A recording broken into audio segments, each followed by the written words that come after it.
അപ്പൊ ഇത് ചെക്ക് ചെയ്യാനൊക്കെ പുള്ളി വരും. മോദിജി അന്ന് CM ആവുമ്പോ വരും. അപ്പൊ അതുകൊണ്ട് ഈ പട്ടം പറപ്പിക്കുന്ന കാര്യങ്ങളൊക്കെ പറയാം. അപ്പൊ ഞാൻ അവിടെ നിന്നിട്ട് പുള്ളി പട്ടം പറയുമ്പോൾ ഞാൻ നോക്കിയിട്ടുണ്ട്. പക്ഷെ നമുക്കന്ന് ഇത് അത്ര ഇതിന്റെ ഇന്റൻസിറ്റിയോ കാര്യങ്ങളൊന്നും അറിയില്ല. ഞാൻ 8ാം ക്ലാസ് 9ാം ക്ലാസ് പഠിക്കാം. മാർക്കോ, ഉണ്ണി മുകുന്ദന്റെ Marco the one man army conquers Indian screen. ഏകദേശം 60 കോടിക്ക് മേളിൽ ഇപ്പോ തന്നെ പടത്തിന് കിട്ടി ബോധിച്ചിട്ടുണ്ട്. 2ാമത്തെ ആഴ്ച ആയതേ ഉള്ളൂ. 140+ extra shows added in Hindi. പടം മലയാളത്തിൽ മാത്രമല്ല പല ലാംഗ്വേജിൽ ഡബ് ചെയ്തിട്ടുണ്ട്. അതുകൊണ്ട് ഹിന്ദിയിലും ഒക്കെ ഉണ്ട്. ഏകദേശം ഹിന്ദി ഷോസ് 140 എണ്ണം ആണ് എക്സ്ട്രാ അങ്ങോട്ട് ഇപ്പൊ ഓടിക്കൊണ്ടിരിക്കുന്നത്. ഇങ്ങനെ ഉയർന്നുകൊണ്ടിരിക്കുകയാണ് ഉണ്ണി മുകുന്ദൻ എന്ന് പറയുന്ന നടന്റെ ഗ്രാഫ്, ഇല്ലയോ? ഇവിടെ കുറെ ചേട്ടന്മാരൊക്കെ ചെറിയ രീതിയിൽ തകർക്കാൻ ശ്രമിച്ചു, പക്ഷേ തകർന്നില്ല, ഓമ്പിപ്പോയി. അതാണ് അവസ്ഥ. അപ്പൊ എന്താണെങ്കിലും പടം ദാ ഇങ്ങനെ പൊക്കോണ്ടിരിക്കുന്ന ഈ ഒരു അവസ്ഥയിൽ ചില ആളുകൾ, അതായത് ഈ മാളികപ്പുറം ആ ഒരു പടമൊക്കെ ഇറങ്ങിയ സമയത്ത് അങ്ങനെ എന്തോ ഉണ്ണി നമ്മുടെ മോദിജിയെ പൊക്കിയടിച്ചു, അതിന്റെ പേരിലൊക്കെ കുറെ വിഷയങ്ങൾ ഉണ്ടായിരുന്നല്ലോ. ഞാൻ ആ സമയത്തൊന്നും അത്ര സോഷ്യൽ മീഡിയയിൽ ആക്റ്റീവ് അല്ലാത്തത് കൊണ്ട് എനിക്ക് പല കാര്യങ്ങൾ അറിയില്ല. കുറെ പേരിൽ നിന്നൊക്കെയാണ് ഞാൻ കുറെ കാര്യങ്ങൾ മനസ്സിലാക്കിയത്, ചോദിച്ചു മനസ്സിലാക്കി. പിന്നെ കുറെ വീഡിയോകൾ കണ്ടു. അങ്ങനെ കണ്ട വീഡിയോയിൽ ഒരെണ്ണം ഞാൻ ഇന്ന് എടുത്തുകൊണ്ട് വന്നിട്ടുണ്ട്. അതിനകത്തെ കുറച്ച് കാര്യങ്ങൾ എടുത്ത് അതിനെപ്പറ്റി സംസാരിക്കണമെന്ന് എനിക്ക് തോന്നിയടേ, സീരിയസ്ലി. കാരണം കുറച്ച് ഉണ്ണി മുകുന്ദൻ എന്ന് പറയുന്ന വ്യക്തി ഈ മോദിജിയുമായി ബന്ധപ്പെട്ട് 1-2 കാര്യങ്ങൾ അതിനകത്ത് പറയുന്നത് കേട്ടു. അപ്പൊ അതൊക്കെ കേട്ടപ്പോഴത്തേക്ക് ഞാൻ ലിറ്ററലി ആലോചിച്ചത്, പുള്ളിയുടെ ഇഷ്ടപ്പെട്ട കാര്യങ്ങൾ, പുള്ളിക്ക് ആ ഒരു വ്യക്തിയോട് എന്തുകൊണ്ട് ഇഷ്ടം വന്നു എന്നുള്ളൊരു കാര്യം പുള്ളി വ്യക്തമായിട്ട് അതിനകത്ത് പറയുന്നു. അത് കണ്ടുകൊണ്ട് പുള്ളി മറ്റേ കുങ്കിയാണ് എന്താടേ അതൊക്കെ അങ്ങനെയുള്ള പരിപാടികളൊക്കെ ഇവിടെ നടന്നതായിട്ട് പറയുന്ന കേട്ടു. ഞാൻ കുറച്ചൊക്കെ കണ്ടു. ഇപ്പൊ വീണ്ടും പോയിരുന്ന് കണ്ടപ്പോഴത്തേക്ക്, പഴയ വീഡിയോ ഒക്കെ നോക്കിയപ്പോഴത്തേക്ക്. അപ്പൊ എനിക്ക് എൻ്റെ ഒരു അഭിപ്രായം, കുറച്ച് ലേറ്റ് ആയിട്ടാണെങ്കിലും ആ ഒരു വിഷയത്തിൽ ഒന്ന് പറയണമെന്ന് തോന്നി. പ്രത്യേകിച്ച് ഉണ്ണി മുകുന്ദൻ എന്ന് പറയുന്ന വ്യക്തി അഭിനയിച്ച ഈ മാർക്കോ ഇങ്ങനെ പൊക്കോണ്ടിരിക്കുമ്പം ഉണ്ണി മുകുന്ദനെ സപ്പോർട്ട് ചെയ്യാനായിട്ട് ഇവിടെ ഒരു കങ്കിയേം ഞാൻ കണ്ടില്ല. എന്തുകൊണ്ടാ? ആ പടം ഇറങ്ങിയപ്പോ അങ്ങനെ കുറെ പരിപാടികൾ ഉണ്ടായിരുന്നു എന്നൊക്കെ കേട്ടു. പലരും പറഞ്ഞു, പല റിയാക്ഷൻ വീഡിയോകൾ എന്നൊക്കെ ഇറങ്ങിയത്, അതെല്ലാം കണ്ടു. അപ്പോഴാണ് മനസ്സിലായത് ഇങ്ങനെയുള്ളൊരു പരിപാടി അന്ന് നടന്നിട്ടുണ്ടായിരുന്നു. ഏതൊക്കെയോ ഗ്രൂപ്പുകൾ, സംഘി ഗ്രൂപ്പുകൾ, അവരൊക്കെ ഭയങ്കര സപ്പോർട്ടാണ്. പക്ഷെ ഇന്നതൊന്നും ഞാൻ കണ്ടില്ലടേ. എന്തുകൊണ്ടാണ് ഇന്നതൊന്നും ഇല്ലാത്തത്? അല്ല, അതില്ലാത്തതിന്റെ ഒരു സംശയം കൂടെ ഉണ്ട് എനിക്ക്. എന്തുകൊണ്ട് ഇന്നതില്ല? ഈ പടത്തിന്റെ ഡയറക്ടറും പ്രൊഡ്യൂസറും ഒരു മുസൽമാൻ ആയതുകൊണ്ടാണോ? അല്ല, അതുകൊണ്ടാണോ? ഇനി അങ്ങനെയുള്ള പരിപാടികൾ ഉണ്ടായിരുന്നു എന്ന് പറഞ്ഞ ചേട്ടന്മാരാണ് ഇത് പറയേണ്ടത്. ഇനി അതുകൊണ്ടാണോ ഇപ്പം ഈ ഒരു പരിപാടി കാണാത്തത്? എന്തായാലും ഉണ്ണി മുകുന്ദനെ കുറച്ച് കാര്യങ്ങൾ പറയാനുണ്ട്, നമുക്ക് അതൊന്ന് കേൾക്കാം. എന്നിട്ട് നമുക്ക് ബാക്കി കാര്യങ്ങൾ സംസാരിക്കാം. അച്ഛനിങ്ങനെ പറയുന്നതും ആ വീടും പിന്നെ എൻ്റെ ഒരുപാട് ഓർമ്മകൾ, എൻ്റെ പഠിപ്പം, ഫ്രണ്ട്സ്, അതിൻ്റെ താഴെ ആ മൈതാനം പിന്നെയും ചെറുതായിരുന്നു. അവിടെ ഫാമിലീസൊക്കെ കണ്ടില്ലേ, അത് കുറച്ചും കൂടി വലിയ ഗ്രൗണ്ടായിരുന്നു. അതിങ്ങനെ ഇടുങ്ങി ഇങ്ങനെ കൂടുതൽ വീടുകൾ. ഈ സ്ഥലത്താണ് ഞാൻ അന്ന് അറിയാതെ പറഞ്ഞു പോയത്. ഈ എനിക്ക് എന്താ പറയുക, ഇപ്പോൾ നമ്മൾ ഇപ്പോൾ നരേന്ദ്രമോദിജിയെ കുറിച്ച് നമ്മൾ സംസാരിക്കുന്നത്, ഈ അവിടെ ഗണേശ് മഹോത്സവത്തിന് ഞങ്ങൾ എല്ലാവരും, ആ കോളനിയുടെ ആൾക്കാർ എല്ലാവരും ചേർന്ന് ഈ ഗണപതിയുടെ ഇത് വയ്ക്കും. വി ഹാവ് ടു മണ്ഡലം കെട്ടിയിട്ട് അതിൽ പുള്ളിൻ്റെ വിസർജനത്തിന് മുന്നേ കൊണ്ടുവരും. സോ ഈ ഓരോ ഏരിയ വൈസ് പ്രൈസ് ഉണ്ട് അതിന്, ആരാണ് ഏറ്റവും നല്ല ഗണപതിനെ വെക്കാന്ന്. അപ്പോൾ ഇത് ചെക്ക് ചെയ്യാനൊക്കെ പുള്ളി വരും. മോദിജി അന്ന് CM ആവുമ്പോ വരും. അപ്പൊ അതുകൊണ്ട് ഈ പട്ടം പറപ്പിക്കുന്ന കാര്യങ്ങളൊക്കെ പറയാം. അപ്പൊ ഞാൻ അവിടെ നിന്നിട്ട് പുള്ളി പട്ടം പറയുമ്പോൾ ഞാൻ നോക്കിയിട്ടുണ്ട്. പക്ഷെ നമുക്കന്ന് ഇത് അത്ര ഇതിന്റെ ഇന്റൻസിറ്റിയോ കാര്യങ്ങളൊന്നും അറിയില്ല. ഞാൻ 8ാം ക്ലാസ് 9ാം ക്ലാസ് പഠിക്കാം. ഉണ്ണി മുകുന്ദൻ എന്ന് പറയുന്ന വ്യക്തി ഈ മറുനാടനകത്ത് വന്നൊരു വീഡിയോ ആണ് ഇത്. ഒരു 9 മാസങ്ങൾക്ക് മുമ്പ് വന്നൊരു വീഡിയോ ആണ് അത്. മറുനാടനിലെ ആ ഒരു ചേട്ടൻ അന്ന് ഉണ്ണി മുകുന്ദന്റെ ജനിച്ചു വളർന്ന നാട്ടിലേക്ക് ഒന്ന് പോയിട്ടുണ്ടായിരുന്നു, ഗുജറാത്തിലേക്ക്. അവിടുത്തെ കുറച്ച് കാര്യങ്ങൾ, ക്ലിപ്പുകളും കാര്യങ്ങളും ഒക്കെ കാണിച്ചു. അതൊക്കെ ഉണ്ണി മുകുന്ദൻ കണ്ടു. അത് വെച്ചിട്ടുള്ള ഒരു ടോക്കില് കുറച്ച് കാര്യങ്ങൾ പറഞ്ഞു പോകുന്നതാണ്. അപ്പൊ ഇതിനകത്ത് ഉണ്ണി മുകുന്ദൻ ചെറുപ്പത്തിൽ 8-ലോ 9-ലോ ഒക്കെ പഠിക്കുന്ന സമയത്ത്, ആ സമയത്ത് ചീഫ് മിനിസ്റ്റർ ആയിരുന്ന, അന്നത്തെ ചീഫ് മിനിസ്റ്റർ, അവിടുത്തെ ചീഫ് മിനിസ്റ്റർ ആയിരുന്ന മോദിജി അവിടെ വരികയും പല ആഘോഷങ്ങളിൽ പങ്കുചേരുകയൊക്കെ ചേർന്നു. ആ ഒരു സമയത്ത് 8, 9, ഇപ്പൊ നമ്മൾ ആ ഒരു സമയത്ത്, ഞാനൊക്കെ ആണെങ്കിലും ആ സമയത്ത് നമ്മുടെ ഫ്രണ്ടിൽ ഒരാൾ ഇങ്ങനെയൊക്കെ വരികയാണെങ്കിൽ he will be A hero for me. ഇല്ല, നിങ്ങൾക്ക് എല്ലാവർക്കും അങ്ങനെയല്ലേ? അല്ലാതെ ആ സമയത്ത് നിങ്ങൾ രാഷ്ട്രീയം നോക്കിയായിരിക്കുമോ നിങ്ങൾ നിങ്ങളുടെ ഹീറോയെ ചൂസ് ചെയ്യുന്നത്? അല്ല, എനിക്ക് അറിയാൻ പാടില്ലാണ്ട് ചോദിച്ചതാ. ചില ആളുകൾ കാണുമെന്നേ, കൊച്ചു കുട്ടികളെ വരെ, ഈ 4ലും 3ലും ഒക്കെ പഠിക്കുന്ന കുട്ടികളെയൊക്കെ ഈ മതവും അതുപോലെ തന്നെ ഈ രാഷ്ട്രീയവും കുത്തി കലർത്തി മറ്റേ വലുതാക്കാൻ നോക്കുന്ന ചേട്ടന്മാരുടെ മക്കളൊക്കെ ചിലപ്പോ ഈ ഒരു സാധനമൊക്കെ നോക്കിയിട്ട് ചിലപ്പം അവരുടെ ഹീറോകളെ ഒക്കെ ചൂസ് ചെയ്യത്തുള്ളൂ. നമ്മളെയൊന്നും അതിന് കിട്ടത്തില്ല. അതുകൊണ്ട് തന്നെ ഉണ്ണിമൂന്നൻ ആ പറഞ്ഞതിനകത്ത് എനിക്ക് തെറ്റായിട്ടൊന്നും തോന്നുന്നില്ല. പുള്ളിയുടെ ചെറുപ്പകാലത്ത് പറഞ്ഞത് മൊത്തം തീർത്തില്ലല്ലോ, അല്ലേ? ബാക്കിയും കൂടെ കാണണം, അപ്പോഴേ നിങ്ങൾക്ക് മനസ്സിലാവുള്ളൂ. ബാക്കി കാണും, എന്നിട്ട് ഞാൻ പറയാം. ഇനിയിപ്പോ മോദിജി വന്ന കഥ പറഞ്ഞല്ലോ അന്ന്, ഈ ഒരു മോദിജിയോടുള്ള ഒരു പരിചയം, അടുത്തോ അല്ലാതെ ഉള്ള ഒരു പരിചയം ഈ എത്ര കാലത്തെ? ഞാൻ പറഞ്ഞു പലപ്പോഴും മോദിജിക്ക് ഇത് ബർത്ത്ഡേ വിഷസ് കൊടുത്തപ്പോഴേ ഇവിടെ ഒരു വിവാദം ഉണ്ടായി. ഞാൻ ഇവിടെ വന്നിട്ട് പ്രധാനമന്ത്രിക്കാണ്, ഞാനിപ്പോൾ അത് ഒരു പൊളിറ്റിക്കൽ ലീഡർ അങ്ങനെ ഒന്നല്ല. എനിക്ക് വ്യക്തിപരമായിട്ട് ഭയങ്കര ഇഷ്ടമാണ്. അത് നമുക്ക് ഇല്ല എന്ന് പറയാൻ പറ്റില്ല. അത് എന്തുകൊണ്ടെന്ന് വെച്ചാൽ ഞാൻ വളർന്ന സാഹചര്യത്തിൽ എനിക്ക് ഭയങ്കര പോസിറ്റീവായിട്ട് തോന്നിയ ആളാണ്. CM ആയി നിൽക്കുമ്പോൾ ആ സ്റ്റേറ്റിൻ്റെ അവസ്ഥ മാറിയതും അതൊക്കെ ടു മെനി പോസിറ്റീവ്. ഞാനൊരു 8ാം ക്ലാസ്സിൽ പഠിക്കുമ്പോൾ തന്നെ ആദ്യമായിട്ട് നരേന്ദ്രമോദി എന്നൊരു പേര് കേൾക്കുന്നതും ആൻഡ് എനിക്ക് ഓർമ്മയുണ്ട്, ഞങ്ങളുടെ ആ ലൊക്കാലിറ്റി ഉണ്ടല്ലോ, അവിടെ ഈ ഇപ്പോഴാണ് കുറച്ചും കൂടി റോഡ് വന്നത്, ടാർ ഇട്ടേക്കണേ. പണ്ട് അവിടെ മണ്ണായിരുന്നു. അപ്പോൾ ഈ മഴ പെയ്യുമ്പോൾ ഫുൾ ചളിയാവും. അപ്പോൾ ആ ചെറിയ വഴിയിൽ എനിക്ക് തോന്നുന്നു വണ്ടി പോലും കയറി കാണില്ല. അതുകൊണ്ടാണ് ഇപ്പോൾ അത് ആ സ്ഥലങ്ങൾ മൊത്തം പൊളിച്ചിട്ട് പുതിയ ടൗൺഷിപ്പ് ഉണ്ടാക്കാൻ പോകുന്നത്. അപ്പോൾ ഈ വണ്ടി വെള്ളത്തിൻ്റെ പ്രശ്നമുള്ള സമയത്ത് ഈ ടാങ്കർ ഉണ്ടാവില്ല വെള്ളമായിട്ട് വരുന്നത്, അതിന് കയറാൻ പറ്റില്ല. അപ്പോൾ ഞാനും അമ്മയൊക്കെ ഈ ബക്കറ്റ് എടുത്തിട്ട് പുറത്തേക്ക് പോകണം. അതെ.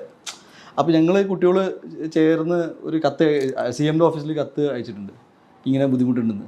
അപ്പോൾ ഓഫീസിൽ നിന്ന് ആൾക്കാർ വരികയും ഓഫീസേഴ്സ് വന്ന് അവിടെ റോഡ് ഇടുകയും സ്റ്റോൺ ബെഞ്ച് ഇടുകയും അങ്ങനെയൊക്കെ ഉണ്ടായിട്ടുണ്ട്. അപ്പോൾ ഞാൻ എന്താ ഈ പറയുന്നത് വെച്ചാൽ, ഞാൻ ഇപ്പോഴും ഈ പറയുമ്പോൾ ആൾക്കാർ വിചാരിക്കും പിന്നെ BJP പ്രചാരണം തുടങ്ങിയെന്ന് വേണമെങ്കിൽ പറയാം. പക്ഷേ എന്നെ സംബന്ധിച്ച് ഞാൻ കണ്ട കാര്യങ്ങളാണ്, എൻ്റെ ലൈഫിലുണ്ടായ ഒരു പോസിറ്റീവ് ഇമ്പാക്ട്സാണ്. അതിനുശേഷം പുള്ളി പ്രധാനമന്ത്രി ആയപ്പോൾ നമുക്ക് ഉള്ളിൻ്റെ ഉള്ളിൽ ചിലപ്പോൾ നമ്മുടെ മുന്നിൽ ഒരാൾ ഇങ്ങനെ വളർന്നു വരുമ്പോൾ നമുക്കൊരു പോസിറ്റിവിറ്റി ഉണ്ടാവുള്ളൂ. എന്നാ കാണുന്ന കഴിഞ്ഞാൽ ആദ്യത്തെ ഗണേശോത്സവം കഴിഞ്ഞാൽ പിന്നെ എന്താണ് ആദ്യം? പിന്നെ ആദ്യമായിട്ട് ഞാനിപ്പോൾ പുള്ളി PM ആയിട്ട് കേരളത്തിൽ വന്നില്ലേ, അതാണ് ആദ്യമായിട്ട് കാണുന്നത്. എന്നെ സ്റ്റേജിൽ വെച്ച് ഗുജറാത്തിയിൽ സംസാരിച്ചപ്പോഴാണ് എനിക്ക് ഉണ്ണിമുകുന്ദൻ എന്ന് പറയുന്ന വ്യക്തിയുടെ ചെറുപ്പത്തിലുണ്ടായ ഒരു എക്സ്പീരിയൻസ്, അതാണ് പുള്ളി ഇവിടെ ഷെയർ ചെയ്യുന്നത്. അതായത് പുള്ളി താമസിച്ചുകൊണ്ടിരുന്ന ഗുജറാത്ത് ആ ഒരു ഏരിയയിൽ വെള്ളത്തിന്റെ ബുദ്ധിമുട്ടുണ്ടായിരുന്നു. കുട്ടികളെല്ലാം കൂടി ഒരു ലെറ്റർ അയച്ചു. അതിന് തക്കതായ ഒരു മറുപടി, ലൈക്ക് ഇൻ ദ സെൻസ് അവർക്കത് റെഡിയാക്കി കൊടുത്തുകൊണ്ട് തന്നെ ഇപ്പം മോദിജി എന്ന് പറയുന്ന വ്യക്തിയായിരുന്നു അന്ന് അവിടെ CM ആയിട്ടിരുന്നത്. പുള്ളിക്ക് ഒരു ലെറ്റർ അയച്ചപ്പോഴത്തേക്ക് അതിന് പ്രോപ്പർ ആയിട്ടുള്ള ഒരു ഒരു റെസ്പോൺസ് അവർക്ക് കിട്ടി. 8ലും 9ലും പഠിക്കുന്ന അന്നത്തെ ഉണ്ണിമുകുന്ദന്. സോ ആ വ്യക്തിക്ക് അല്ലെങ്കിൽ അന്നത്തെ ആ ഒരു കുട്ടിക്ക് മോദിജി ഒരു ഹീറോ ആയതിൽ എന്തെങ്കിലും തെറ്റുണ്ടോ? അല്ല, എനിക്ക് അറിയാൻ പാടില്ല അതിനകത്ത് എന്തെങ്കിലും തെറ്റുണ്ടോ. ഞാൻ ഏതൊരു പാർട്ടി അനുഭാവിയാണെന്ന് എന്റെ വീഡിയോ ആദ്യം തൊട്ട് കാണുന്ന ആളുകൾക്കറിയാം. ഞാൻ വീണ്ടും അതിവിടെ പൊക്കി പറഞ്ഞുകൊണ്ട് വരുന്നില്ല, അറിയാം. എന്ന് വെച്ചിട്ട് എനിക്ക് ഉമ്മൻചാണ്ടി എന്ന് പറയുന്ന വ്യക്തിയെ സ്നേഹിച്ചൂടെ? എനിക്ക് ഭയങ്കര ഇഷ്ടമുള്ളൊരു വ്യക്തിയാ. കോൺഗ്രസ് എന്ന് പറയുന്ന ആ ഒരു പാർട്ടി അല്ല എനിക്കിഷ്ടം, ഞാൻ അങ്ങനെയല്ല പറയുന്നത് ഇവിടെ. എനിക്ക് ആ പാർട്ടിയിൽ ഉണ്ടായിരുന്ന ഉമ്മൻചാണ്ടി എന്ന് പറയുന്ന വ്യക്തിയെ എനിക്കിഷ്ടമാ. ഞാൻ ഇനി ഇഷ്ടപ്പെടും. പുള്ളി മരിച്ച് തലയ്ക്ക് മേളിൽ നിൽക്കുവോ, എനിക്കെന്താ ഇഷ്ടപ്പെട്ടൂടെ? ഞാൻ ഇഷ്ടപ്പെടും. ഒരു തെണ്ടി അതിനകത്ത് ചോദിക്കാൻ വരണ്ട. കാരണം രാഷ്ട്രീയം, മതം ഇതിന്റെയൊക്കെ അപ്പുറത്താണ് മനുഷ്യത്വം എന്ന് പറയുന്ന ഒരു സാധനം. ഞാൻ അതിന് വിശ്വസിക്കുന്ന ഒരാളാണ്. ഫസ്റ്റ് അത് കഴിഞ്ഞിട്ട് രാഷ്ട്രീയവും മതവും ഒക്കെ വന്നോട്ടെ, കുഴപ്പമില്ല. ആസ് എ ഹ്യൂമൻ ബീങ് എന്റെ അറിവിൽ ഞാൻ അറിഞ്ഞതും ഞാൻ കണ്ടതും വെച്ച് എനിക്ക് എന്റെ മുന്നിൽ ഉമ്മൻചാണ്ടി എന്ന് പറയുന്ന വ്യക്തി ഒരു നല്ലൊരു മനുഷ്യനാണ്. കൂടുതലൊന്നും ഞാൻ ചോദിക്കാനോ പറയാനോ പോകുന്നില്ല. നിങ്ങളുടെ ഒറ്റ കാര്യം പറയാം. ഈ കേരള മറ്റേ യാത്രയുണ്ടല്ലോ, മറ്റേ നമ്മുടെ അണ്ണൻ ഈ അടുത്ത് കുറച്ച് കാശൊക്കെ മുടക്കി ഒരു കാറെന്ന് ഒരു ബസ്സൊക്കെ ഇറക്കി കേരളം മൊത്തം തെണ്ടിയില്ലേ? എത്ര കോടി അന്ന് പൊട്ടിച്ചത്. ഈ ഉമ്മൻചാണ്ടി എന്ന് പറയുന്ന വ്യക്തി അന്ന് എങ്ങനെ പൊക്കോണ്ടിരുന്നതെന്ന് അറിയാവോ? ട്രെയിനില്. ഇതൊക്കെ മതിയടോ, എനിക്കിതൊക്കെ മതി ഒരു മനുഷ്യനെ സ്നേഹിക്കാനായിട്ട്. അതുപോലെ തന്നെ ഒരുപാട് നല്ല കാര്യങ്ങൾ ചെയ്തു തന്നിട്ടില്ലേ നമുക്ക്? ഒരുപാട് ഇന്ന് നമ്മൾ അനുഭവിക്കുന്ന പല കാര്യങ്ങളുടെയും തുടക്കം അവിടുന്ന്. എനിക്കതൊന്നും മറന്ന് മറ്റേ വലിയ മനുഷ്യനാവാൻ താല്പര്യമില്ല. എന്ന് വെച്ചാൽ എന്റെ പാർട്ടി അതല്ല, എനിക്ക് വേറെ പാർട്ടിയാ. അത് വേറെ കാര്യം. ഇതിനകത്ത് കമ്മ്യൂണിസം എന്ന് പറയുന്ന ഒരു സാധനം എന്നും ഉണ്ട്. അതൊരു തെണ്ടിക്കും മാറ്റാൻ പറ്റത്തില്ല. പക്ഷെ ഒരു വ്യക്തി, അത് ഏതൊരു പാർട്ടിയിലെ ഒരു വ്യക്തിയാണോ നല്ലത് ചെയ്യുന്നത്, സമൂഹത്തിൽ 10 പേർക്ക് നല്ലത് ചെയ്യുന്നുണ്ടെങ്കിൽ അത് അക്സെപ്റ്റ് ചെയ്യാനുള്ള ഇച്ചിരി വിവേകമൊക്കെ എനിക്കുണ്ട്. മനസ്സിലായില്ലേ? അതുകൊണ്ടാണ് ഞാൻ ഈ ഒരു കാര്യം ഇവിടെ പറഞ്ഞു വെക്കുന്നത്. പിന്നെ ഉണ്ണിമുകുന്ദന്റെ കേസിലേക്ക് വരികയാണെങ്കിൽ അദ്ദേഹം തന്നെ പറയുന്നുണ്ട്, ആദ്യമേ ആ ഒരു ഇപ്പൊ ഞാൻ കാണിച്ച വീഡിയോ ക്ലിപ്പിന്റെ തുടക്കത്തിൽ തന്നെ പുള്ളി BJP അല്ലെങ്കിൽ ഈ ഒരു പ്രശ്നം പുള്ളി പറയുമ്പോൾ തന്നെ പുള്ളി മെല്ലെയാ പറയുന്നത്. കാരണം അറിയാം പുള്ളി എന്തെങ്കിലും പറഞ്ഞു കഴിഞ്ഞാൽ ഉടനെ പുള്ളിയെ മറ്റേ അങ്കി ആക്കും, ഇല്ലേ? ആക്കുവടെ ആക്കാൻ ഇവിടെ ഉണ്ട് കുറെ എണ്ണം. ഞാൻ മലയ്ക്ക് പോകുന്ന ഒരാളായിരുന്നു, ഇപ്പൊ ഞാൻ കുറെ ആയി പോയിട്ട്. ഞാൻ മലയ്ക്ക് പോയിക്കൊണ്ടിരുന്ന ഒരാളാ. അത് മാത്രമല്ല, അത് വിട്, മലയ്ക്ക് പോകുന്ന എല്ലാരും ഇവിടെ സംഖ്യകളാവുമോ? അല്ല, എനിക്ക് അറിയാൻ പാടില്ല. ഉണ്ണിമുകുന്ദൻ നരേന്ദ്രമോദി എന്ന് പറയുന്ന ഒരു വ്യക്തിയെ സ്നേഹിച്ചു എന്ന് പറഞ്ഞ് അയാൾ ഒരു സംഖ്യയായി മാറും. ഇനി അയാൾ സംഖ്യ അല്ലാണോ അല്ലെങ്കിൽ സംഖ്യ ആണെന്നും അല്ലാന്നൊന്നും ഞാനിവിടെ പറയുന്നില്ല. എനിക്ക് അറിയത്തില്ല പുള്ളിയുടെ രാഷ്ട്രീയം, ഞാൻ അതിനകത്തോട്ടൊന്നും പോകുന്നില്ല. പുള്ളിയുടെ രാഷ്ട്രീയം പുള്ളി വ്യക്തമാക്കിയിട്ടുണ്ട്, അത് പോട്ടെ. പക്ഷെ എങ്കിൽ പോലും ഒരു വ്യക്തിയെ, പുള്ളി ഉൾപ്പെടുന്ന ഒരു പുള്ളിക്ക് ഇഷ്ടപ്പെടുന്ന ഒരു രാഷ്ട്രീയ പാർട്ടിയിലെ ആണെങ്കിൽ ഒരു വ്യക്തിയെ പുള്ളിക്ക് പേഴ്സണലായിട്ട് ഇഷ്ടപ്പെടുന്നുണ്ടെങ്കിൽ അതിനുള്ള കാരണം പുള്ളി പറയുന്നുണ്ടെങ്കിൽ നമ്മൾ അതിനെ വേണം റെസ്പെക്ട് ചെയ്യാൻ. പുള്ളിക്ക് അതിനുള്ള കാരണമുണ്ട്. ഇപ്പൊ ഞാനായിരുന്നു ആ ഒരു സ്ഥാനത്തെങ്കിലും, ആ ഒരു സ്ഥാനത്ത് ഞാനായിരുന്നു ഉണ്ണിമുകുന്ദന് വരെ അന്ന് ആ നാട്ടിലുണ്ടായിരുന്നെങ്കിൽ, എനിക്ക് ഇങ്ങനെ കുടിവെള്ളത്തിന് ഒരു ബുദ്ധിമുട്ടുണ്ടായി നിൽക്കുന്ന സമയത്ത് നമ്മൾ പിള്ളേരെല്ലാം കൂടി ഒരു ലെറ്റർ അയക്കുമ്പോൾ ആ മന്ത്രി, അന്നത്തെ മന്ത്രിയായിട്ടുള്ള ആ ഒരു വ്യക്തി നമുക്കത് നല്ലത് ചെയ്തു തരുന്നുണ്ടെങ്കിൽ നമുക്ക് എന്നും പുള്ളി ഹീറോയാ, അല്ലേ? നിങ്ങൾക്ക് അങ്ങനെ അല്ലാതാവോ? നിങ്ങൾക്ക് അങ്ങനെ അല്ലാതാവുന്നുണ്ടെങ്കിൽ അത് നിങ്ങളെ ഡാഡി കൂളില്ലായ്മ, അങ്ങനെ എനിക്ക് പറയാൻ പറ്റത്തുള്ളൂ. നമുക്ക് നല്ലത് ചെയ്തു തരുന്ന ഒരാളെ, അയാള് നമുക്ക് നല്ലത് ചെയ്തു തരുന്നുണ്ടെങ്കിൽ നമ്മൾ അയാളെ അക്സെപ്റ്റ് ചെയ്യണം. അത്രേ ഉള്ളൂ. ഞാൻ അതേ പഠിച്ചിട്ടുള്ളൂ. അത് നമ്മൾ അക്സെപ്റ്റ് ചെയ്യണം. അല്ലാതെ അയാൾ വേറെ പാർട്ടിക്കാരനാണ്, വേറെ മതമാണ്, അവനെ കല്ലുവലിച്ചെറിയണം എന്നൊക്കെ പറയുന്നതിനോട് ഡാഡി കൂൾ ഇല്ലായ്മ എന്നേ ഞാൻ പറയുള്ളൂ. അല്ലാതെ എനിക്ക് കൂടുതലൊന്നും എനിക്ക് അതിനകത്ത് പറയാനില്ലടേ.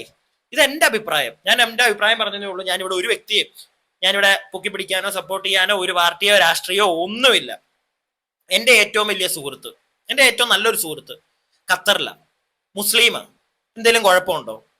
ഞങ്ങൾ പല പരിപാടികളും അലമ്പ ഞങ്ങളൊക്കെ ഒന്നിച്ച് കൂടിക്കഴിഞ്ഞാൽ.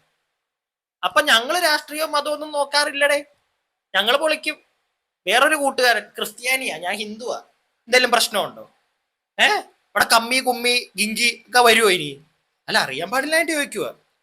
അതുപോലെ തന്നെ ഒരു വ്യക്തിയെ ഇഷ്ടപ്പെടുകയാണെന്ന് പറഞ്ഞു കഴിഞ്ഞാൽ അതിനെ ആ ഒരു സെൻസിൽ എടുക്കാനും കൂടെ എല്ലാവർക്കും ഒന്ന് ഇച്ചിരി വിവേകം കാണിച്ചാൽ കൊള്ളാം.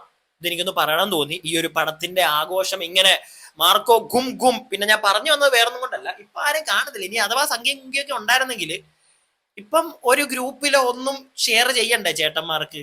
അല്ല, അങ്ങനെ ചെയ്തിട്ടുണ്ടായിരുന്നെങ്കിൽ, കുറെ പേര് പറഞ്ഞല്ലോ ചെയ്തെന്ന്, അങ്ങനെ ചെയ്തിട്ടുണ്ടായിരുന്നെങ്കിൽ ഇപ്പം അങ്ങനെ ആരെങ്കിലും ചെയ്യുന്നുണ്ടോ ചേട്ടാ? അങ്ങനെ ആരെങ്കിലും ചെയ്യുന്നുണ്ടെങ്കിൽ അന്ന് പറഞ്ഞവർ അതൊക്കെ ഒന്ന് പൊക്കിപ്പിടിച്ച് വിത്ത് പ്രൂഫ് ഒന്ന് വന്നാൽ കൊള്ളായിരുന്നു. നമ്മളൊക്കെ അക്സെപ്റ്റ് ചെയ്യാം. ഓക്കെ, അപ്പം ഇതൊന്ന് പറഞ്ഞിട്ട് പോകണമെന്ന് എനിക്ക് തോന്നി.